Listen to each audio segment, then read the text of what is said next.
ทองใครเร็วแจ๋ว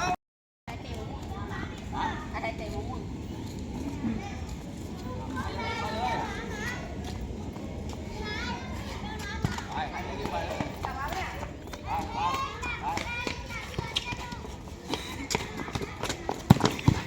ไม่สวยงามคนเดียว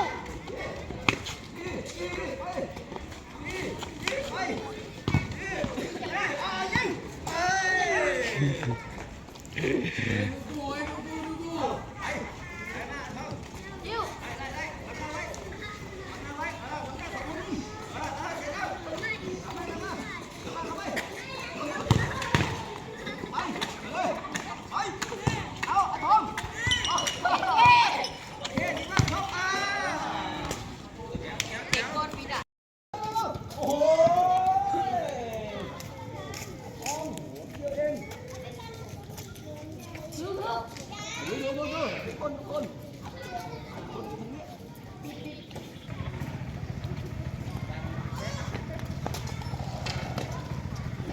ลุงเด็ดแล้วขายทองไม่ได้หรอกแต่ทองเอาจังห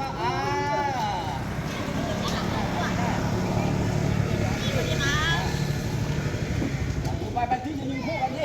ทีนี้3 คนด้วยยิงคู่กัน